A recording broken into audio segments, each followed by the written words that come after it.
ਉਹਦੇ ਪਤੀ ਸਾਬਣ ਵੇਚਦਾ ਹੁੰਦਾ ਅਤੇ ਉਹ ਉਹਦਾ ਇਲਾਜ ਕਰਿਆ ਕਰੇ ਵਿਚਾਰੇ ਦੇ। ਆ ਪਿੱਛੇ ਜੇ ਸੇਠੀ ਗਿਆ ਕਿਸੇ ਮਾਸਟਰ ਕੋਲ, ਕੋਈ ਗੱਲ ਚੱਲੀ, ਕਹਿੰਦਾ ਉਹ ਤਾਂ ਮੇਰੀ ਮਾਂ ਦੇ ਡਾਕਟਰ ਸੀ।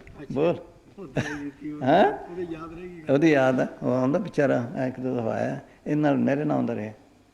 ਹਾਂ, ਜਦ ਤਾਂ ਨਿੱਕਾ ਜਿਹਾ ਸੀ, ਹੁਣ ਤਾਂ ਰਿਟਾਇਰ ਹੋਇਆ, ਸਕੂਲ ਖੋਲ੍ਹਿਆ ਅੱਡ। ਬੋਲ ਆ ਸੁਣੋ, ਇਹ ਨਿਮਰਤਾ, ਆ ਤਾਂ ਨਿਮਰਤਾ ਵਾਲੀ ਸੁਣੋ, ਨਿਮਰਤਾ ਵਾਲੀ ਸੁਣੋ। ਆ ਦੇਖ ਉਰੇ ਕਰ,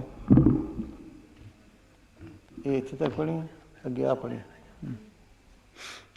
ਹਾਂ, ਇਹ ਨਿਮਰਤਾ ਸੁਣੋ, ਨਿਮਰਤਾ ਵਾਲੀ। ਹਾਏ ਹੈ ਫਕੀਰਾਂ ਨਿਮਰਤਾ 'ਚ ਹੱਦ ਕਰ ਛੱਡੀ ਹੈ। ਹਾਂ, एक यहूदी। आपका पड़ोसी एक यहूदी था। आपके मकान की मेहराब यहूदी के दरवाजे पर थी, जहां उसने अपना पखाना बनाया और रोज़ मैला आपके मकान में डाल देता। बहुत अरसे तक यही हाल होता रहा, मगर आपने किसी से जिक्र नहीं किया। एक दिन उस यहूदी ने आपसे पूछा कि मेरे पखाने से किसी किस्म की तकलीफ़ तो नहीं है? आपने फरमाया कि मैंने एक झाड़ू और बर्तन रख लिया है, कोई तकलीफ तो नहीं। कोई तकलीफ नहीं, देख ला एडी बर्दाश्त साफ कर दें। हाँ, मालिक को प्यार करने वाले किसी की शिकायत नहीं करते, सब तकलीफ बर्दाश्त करते हैं। आगे एक दफ़ा एक औरत ने आपको धोखेबाज के नाम से पुकारा। धोखेबाज के नाम से? हाँ। आपने फरमाया कि 20 साल हुए किसी ने मुझको मेरे असली नाम से संबोधित नहीं किया था। लेकिन तुमको मालूम हो गया कि मैं कौन हूँ। हाँ। फरमाया कि जिसको मालिक के गुणानुवाद और भजन बंदगी की निस्बत लोगों से बातें करने में ज़्यादा मज़ा आता है, उसकी उम्र बर्बाद, इल्म थोड़ा और दिल अंधा है। अच्छा, आ सुनो, जी पिछे बुलाई किताब बाणी वाली। हाँ हाँ जी, हाँ चलो, कौन है? हाँ की है? अच्छा, हाँ जी, सुनो भाई। हज़रत हबीब अजमी, आप धनाढ़ और पूंजीपति थे। सुनाया सी इन्होंने। हाँ, लेन देन का काम करते थे, सूद लेते थे, कर्जदारों के यहाँ रोज़ तकाजा करने को जाया करते थे। यदि असामी रुपया ना देता तो उससे आने जाने का खर्च मांगते थे। एक रोज़ का जिक्र है कि कोई कर्जदार घर पर न था। उसकी स्त्री ने कहा कि मेरे पति घर पर नहीं हैं और न मेरे पास कुछ है कि ऋण का कुछ हिस्सा दे सकूं। अलबत्ता आज एक बकरी मारी थी, उसकी गर्दन बाकी है।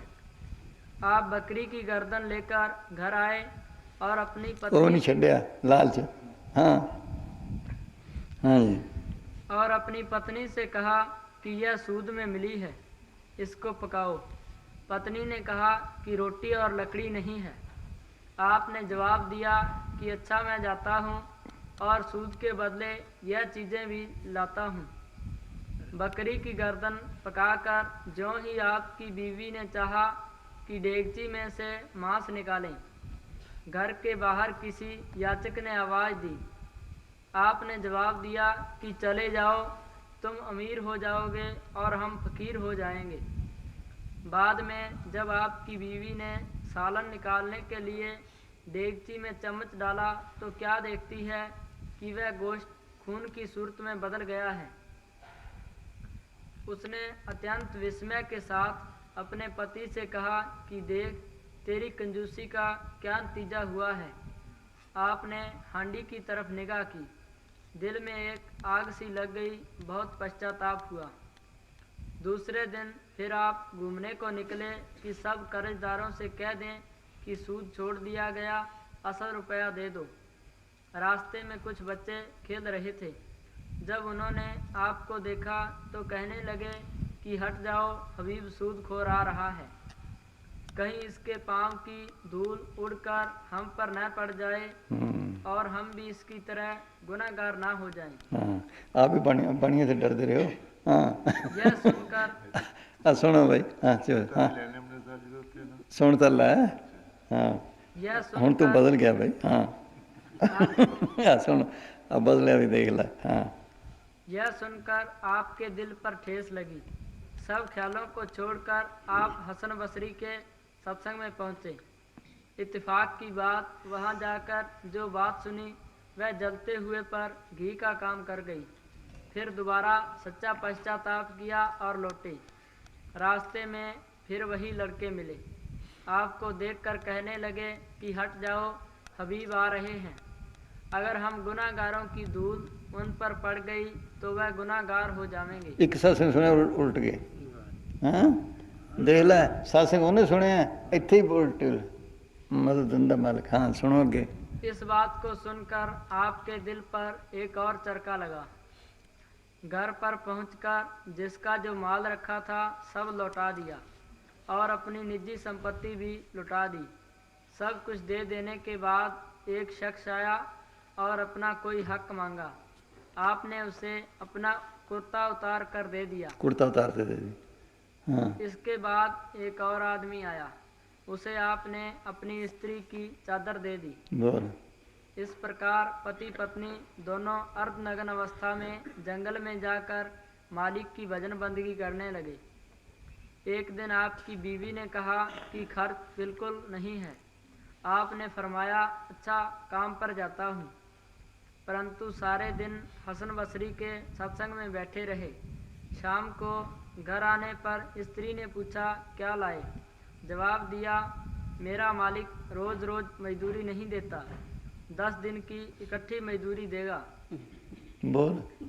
हाँ देख किवें बदलिया। हाँ देखो नतीजा देख। हाँ रोज़ आप इसी तरह काम का नाम लेकर जाते, परंतु हसन बसरी के सत्संग से लाभ उठाते रहे। 10वें दिन शाम को लौटे तो बहुत धीरे धीरे चल रहे थे और यह सोचकर कि बहुत शर्मिंदा हो रहे थे कि अब जाकर बीवी को क्या जवाब दूंगा। हाँ किंतु इसी बीच मालिक की ऐसी लीला देखने में आई कि एक आदमी आपके घर पर आटा, दाल, घी इत्यादि जिन्स और 3000 रुपये दे गया और कह गया कि यह 10 दिन की मजदूरी है। अगर ज़्यादा काम किया जाएगा तो ज़्यादा उजरत मिलेगी। हाँ ये भी बदल गया। हुण कोठियां लैंदे पए ने। हाँ देख ला मुंडा लैंदा चाहे कोई लैंदा। हुण तां देख ला ये बदल गए ना। हुण कोठियां लैंदे ने। हाँ अच्छा चलो हाँ ਉਹਦੇ ਕੋਲ ਤਾਂ ਜਾਏਗਾ ਕੋਠੀ 'ਚ।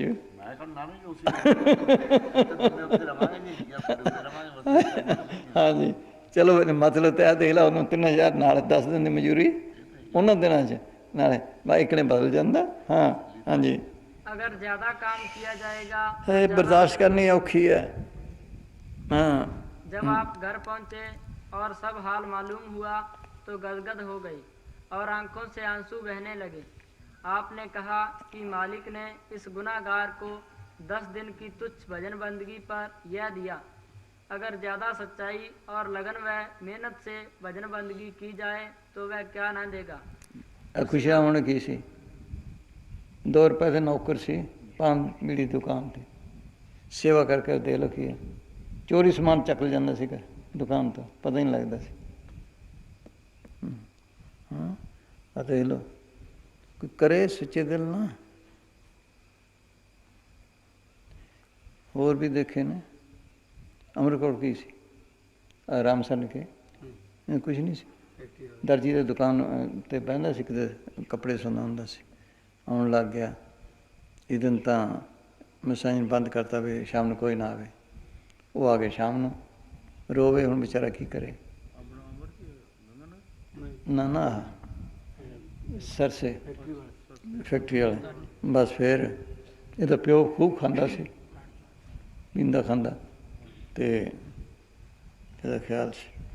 ਫਿਰ ਇਹਨੂੰ ਕਿਹਾ ਵੀ ਤੂੰ ਛੱਡ, ਦੁਕਾਨ ਲੈਤੀ, ਦੁਕਾਨ 'ਤੇ ਫਿਰ ਖੁਸ਼ੀ ਰਾਮ ਨੇ ਵਿੱਚ ਫਿਰ ਦਿਲ ਮਾਰਾ ਮਾਰ ਹੋ ਗਏ। ਇਹਦੇ ਪਿਓ ਨੂੰ ਜ਼ਬਰਦਸਤੀ ਨਾਮ ਦਿੱਤਾ ਸੀ, ਲੈਂਦਾ ਨਹੀਂ ਸੀ, ਕਹਿੰਦਾ ਮੇਰੇ ਤੋਂ ਛੁੱਟਦਾ ਨਹੀਂ। ਮੈਂ ਸਮਝ ਕਹਿੰਦਾ ਹੁਣ ਜਿਹੜਾ ਫੜੂਗਾ ਉਹ ਛੁਡਾਊਗਾ ਵੀ।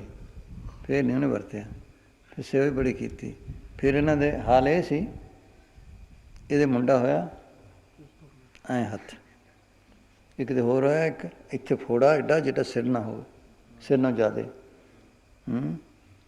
ਦੇਖ ਲਓ। ਫਿਰ ਇਹਦੇ ਘਰ ਅਸੀਂ ਕਈ ਦਿਨ ਰਹੇ, ਉੱਥੇ ਹੀ ਨਿਕਲੇ, ਆਵਾਜ਼ ਆਵੇ ਹੈ ਬੱਚਾ, ਹੈ ਬੱਚਾ, ਹੈ ਮੁੰਡਾ। ਅਤੇ ਉਹਨਾਂ ਪੋਡੀ ਕੇ ਜਾਈਏ ਤਾਂ ਹੀ ਹਾਲ ਦੇ ਆ। ਪੋਡੀ ਕੇ ਤੇ ਸੁਣ ਲਓ ਹੁਣ। 2 ਭਾਈ, 1 ਭੈਣ, ਸਾਰੇ ਇਕੱਠੇ ਦੁਕਾਨ ਕਰਦੇ, ਇੱਥੇ ਬਣਾ ਲਈ, ਜ਼ਮੀਨ ਵੇਚ ਉੱਥੇ ਬਣ ਵਾਲੇ ਸੀ। ਆਹ ਹੁਣ ਤੁਸੀਂ ਦੇਖ ਲਓ, ਪਹਿਲਾਂ ਤਾਂ ਹੀ ਸੀਗੇ, ਹੁਣ ਕਰਦੇ ਕਰਦੇ ਸਾਰੇ, ਉਹ ਪਹਿਲਾਂ ਇੱਕ ਭਾਈ ਗਿਆ, ਫਿਰ ਦੂਜਾ ਗਿਆ, ਫਿਰ ਉਹਦਾ ਵੀ ਪਤੀ ਗਿਆ, ਇਹਦੇ ਇੱਕ ਮੁੰਡਾ ਹੋਇਆ ਤਾਂ ਉਹ ਵੀ ਗਿਆ। ਉਹ ਸਾਰਿਆਂ ਦਾ ਸਾਂਭਦੀ ਇਕੱਲੀ ਲਾਲਾ। ਔਰ ਦੁਕਾਨ ਉਹ ਚੱਲਦੀ ਕੋਈ ਠਿਕਾਣਾ ਨਹੀਂ। ਨਿੱਕੇ ਨਿੱਕੇ ਨਿਆਣੇ ਨੇ, ਇਸ ਦਿਲ ਦੀ ਸੱਚਾਈ ਦੇ ਇਹਨੇ ਸੇਵਾ ਕੀਤੀ ਬੜੀ। ਅਤੇ ਇੱਕ ਜ਼ਮੀਨ ਉੱਥੇ ਲਈ ਹੈ, ਇੱਕ ਥਾਂ ਹਿਸਾਰ ਵਾਲੀ ਸੜਕ 'ਤੇ, ਮੋੜ 'ਤੇ, ਉਹ ਲੱਖਾਂ ਦੀ ਹੋ ਗਈ, ਬਲਕਿ ਮੈਂ ਤਾਂ ਸੁਣਿਆ ਕਰੋੜਾਂ ਤੱਕ ਪਹੁੰਚ ਜਾਓ। ਬੋਲ। ਇੱਕ ਬੀਬੀ ਨਿੱਕੀ ਜੀ, ਛੋਟਾ ਜਿਹਾ ਕੱਦ ਹੈ, ਲਾਲਾ ਦੀ ਮਾਂ ਆ ਗਈ। ਲਾਲਾ ਨਿੱਕੀ ਜਿਹੀ ਹੁੰਦੀ ਸੀ, ਆਉਂਦੀ ਸੀ। ਇਹਦੀ ਸੇਵਾ ਦਾ ਫਲ ਇਹ ਹੈ, ਕਿੱਥੇ ਸੱਚਾਈ ਨਹੀਂ, ਵੈਸੇ ਹਾਏ ਹਾਏ ਲੱਗੀ ਪਈ ਸਭ ਨੂੰ। ਜੇ ਦਿਲ ਦੀ ਸੱਚਾਈ ਮਾਲਕ ਵੀ ਨਹੀਂ ਦਿੰਦਾ, ਮੌਕੇ ਸਿਰ ਖੜ੍ਹਾ, ਮੌਕੇ ਸਭ ਕੰਮ ਕਰ ਜਾਂਦਾ। ਇੱਕ ਪ੍ਰੇਮੀ ਦੀ ਚਿੱਠੀ ਆਈ ਉੱਥੋਂ ਪੀਲੀ ਬੰਗਾਂ 'ਤੇ, ਕਈ ਸਾਲ ਦੀ ਗੱਲ ਹੈ। ਕਹਿੰਦਾ ਲੜਕੀ ਦੀ ਸ਼ਾਦੀ ਰੱਖੀ ਹੈ, 15,000 ਕੀਤਾ, ਅਤੇ ਪਾਈ ਕੋਲ ਨਹੀਂ, ਦਵਾਨੀ ਦਾ ਸੌਦਾਦਾਰ ਨਹੀਂ ਮਿਲਦਾ, 10-15 ਦਿਨ ਸ਼ਾਦੀ 'ਚ ਨੇ। ਫਿਰ ਚਿੱਠੀ ਆਈ ਕਿ 200-400 ਲੈਣੇ ਸੀ, ਉਹ ਆ ਗਿਆ। ਹੁੰਦੀ ਹੁੰਦੀ ਸ਼ਾਦੀ ਐਸੀ ਹੋਈ ਹੈ, ਕੋਈ ਠਿਕਾਣਾ ਨਹੀਂ। ਹੁਣ ਫਿਰ ਨਹੀਂ ਦਵਾਨੀ ਦਾ ਸੌਦਾ ਮਿਲਦਾ।